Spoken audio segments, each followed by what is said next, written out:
Morning to all of you guys. आज हम और भी दो एडवांस स्ट्रक्चर सीखेंगे। पहला स्ट्रक्चर है क्या जरूरत है, क्या जरूरत थी, क्या जरूरत होगी। या फिर दूसरे तरीके से हम बोलते हैं कोई जरूरत नहीं है, कोई जरूरत नहीं था, या कोई जरूरत नहीं थी, या कोई जरूरत नहीं होगा। तो ये दोनों जरूरत है, जरूरत थी और जरूरत होगा के सेंस में आते हैं। तो पहला एडवांस स्ट्रक्चर में बनेगा व्हाट इज, पास्ट के लिए बनेगा वॉज और फ्यूचर के लिए बनेगा विल बी। उसके बाद लिखेंगे द नीड, उसके बाद टू लिखेंगे और टू के बाद वर्ब में फर्स्ट फॉर्म लगाकर प्लस ओ डब्ल्यू का मतलब होता है अदर वर्ड्स। ये शॉर्ट फॉर्म में लिखा हूं स्पेस कमी कारण, तो अदर वर्ड है। अदर वर्ड मतलब इनके अलावा कुछ भी बचेंगे वो लास्ट में लिख दिए जाएंगे। दूसरा स्ट्रक्चर है कोई जरूरत नहीं है, या कोई जरूरत नहीं था, थी, या कोई जरूरत नहीं होगा। इसके लिए एडवांस स्ट्रक्चर है देयर इज, या देयर वॉज, या देयर विल बी। उसके बाद यहां नो नीड, उसके बाद लिखेंगे टू, वर्ब की फर्स्ट फॉर्म या अदर वर्ड। यहां से लेकर यहां तक सब सेम है। तो गाइस इस पे हम स्ट्रक्चर्स पे दो दो सेंटेंस देखेंगे। पहला हम देख रहे हैं इस स्ट्रक्चर पे सेंटेंस, क्या जरूरत है सबको बुलाने की। जब शादी वादी पड़ती है हमारे घरों में तो बहुत लोगों को बुला लिया जाता है, तो मम्मी पापा बोलते हैं क्या जरूरत है सबको बुलाने की। तो इस तरह का अगर इंग्लिश में बोलना हो, अगर इंग्लिश फैमिली में बात करनी है तो कैसे करेंगे।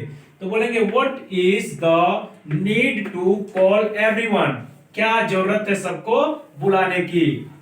दूसरा देखेंगे क्या जरूरत थी, पास्ट में अगर ये बात पास्ट में कहना हो तो क्या कहें, क्या जरूरत थी वहां अकेले जाने की। अगर मान के चलिए कोई लड़का अकेले कहीं चला गया और उससे कुछ हो गया या कुछ दिक्कत हो गई तो मम्मी पापा डांटते हैं क्या जरूरत थी तुमको वहां अकेले जाने की। तो उसके लिए क्या बोलेंगे, what was the need to go there alone. What was the need to go there alone, क्या जरूरत थी वहां अकेले जाने की। तीसरा स्ट्रक्चर हम देखेंगे दूसरे वाले पे, यानी कोई जरूरत नहीं है, कोई जरूरत नहीं था। तो कोई जरूरत नहीं है उसे बुलाने की, तो इसके लिए बोलेंगे there is no need to call him, यानी उससे बुलाने की कोई जरूरत नहीं है।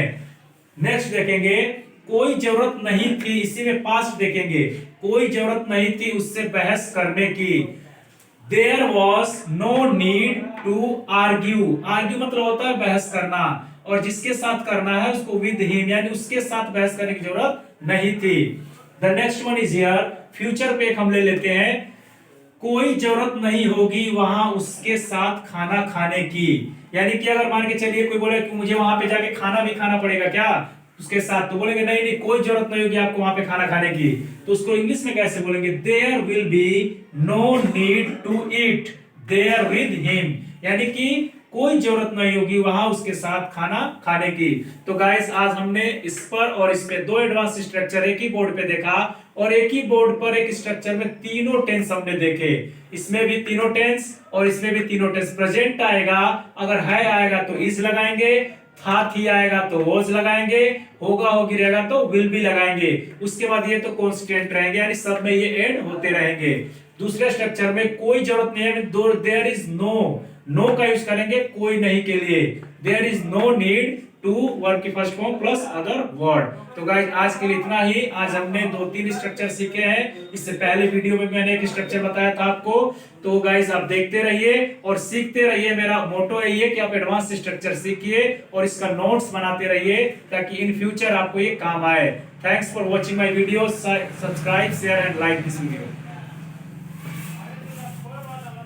स्क्रीनशॉट के लिए।